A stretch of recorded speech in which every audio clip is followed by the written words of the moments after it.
संसद के अंदर तो इस पर बहस होती रही, लेकिन राजनीतिक गतिविधि संसद के बाहर भी दिखी।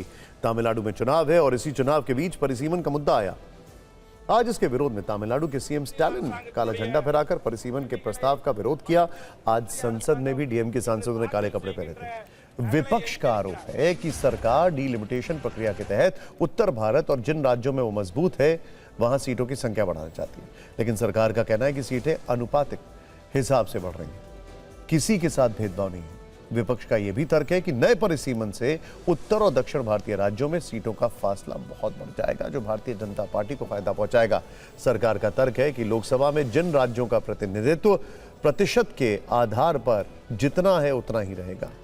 विपक्ष यह भी कह रहा है कि साथ ही इससे दक्षिण भारतीय राज्यों का संसद में प्रतिनिधित्व कमजोर होगा। सरकार का कहना है कि इसका उत्तर दक्षिण में बांटकर नहीं देखना चाहिए। विपक्ष ने यह भी कहा है कि सरकार महिला आरक्षण को बहाने के तौर पर इस्तेमाल करके अपने राजनीतिक हित साधना चाह रही है। सरकार ने कहना है कि 30 वर्षों से यह मामला अटका रहा है, इसीलिए 2029 महिलाओं को आरक्षण देने का सही समय है। इस अवसर को नहीं गंवाना चाहिए। विपक्ष इस मामले में पीछे हटने के मूड में नहीं है। सोनिया गांधी पहले ही लेख लिखकर साफ कर चुकी हैं कि सरकार महिला को आरक्षण देने से ज्यादा राजनीतिक लाभ लेने की कोशिश कर रही है, जबकि राहुल गांधी ने कल इस मामले में एक वीडियो बयान जारी किया है। आज सोशल मीडिया पोस्ट किया। उन्होंने कहा कि कांग्रेस ने 2023 के बिल का समर्थन किया था, जो अब संविधान का हिस्सा है, लेकिन सरकार का मौजूदा कदम महिला सशक्तिकरण का में नहीं बल्कि राजनीतिक लाभ से प्रेरित है, जिसमें पिछड़ों और दलितों की भागीदारी को जानबूझकर दरकिनार किया जा रहा है। महोदय, मैं प्रस्ताव करता हूं कि संघ राज्य क्षेत्र विधि संशोधन विधेयक 2026 को पुनर्स्थापित करने की अनुमति दी जाए। This government want to completely hijack the constitutional protection and they want to put the bill is very clear, sir. The bill, sir. अभी ये सदन इस स्टेज पर है कि बिल को पुनर्स्थापित करना या न करना। तो बिल को पुनर्स्थापित करने के लिए टेक्निकल ऑब्जेक्शन ही रूल 72 में वो ले सकते हैं। We will give you suggestion.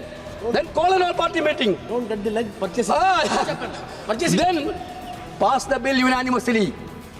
Otherwise, don't think that you can make everybody fool by introducing all these things. You are cheating the women of this country. Yes. आज एक ऐसे bill आए हैं कि हम लोग संविधान को ही तोड़ना, मरोड़ना, फोड़ना चाह रहे हैं और इसका हम समाजवादी पार्टी के लोग पुरजोर विरोध करते हैं। सभापति जी, विरोध के आधार हैं। सभापति जी, जिस तरह से डिलिमिटेशन को जनगणना से पृथक किया जा रहा है, ये मैं समझता हूं संविधान की भावनाओं के पूरी की तरह से विरोध में है। Let me make it very clear. If at all there was anything, even an ounce of injustice that the proposals that the government has brought to the parliament, even if there was an ounce of injustice to the south of India, I as a proud Kannadiga would have been the first to oppose such kind of a proposal. ये देश को backdoor के द्वारा परिसीमन करने का ये bill है, ये आपकी मंशा है। महिला आरक्षण बिल नहीं है, ये आप परिसीमन की आपकी ये मंशा है। उस पे आप महिला आरक्षण का आपने एक लेबल लगा दिया है, ढांचा लगा दिया कि महिला आरक्षण को लागू करने के लिए आप एक डिलिमिटेशन को बुलडोज कर रहे हो आप डिलिमिटेशन।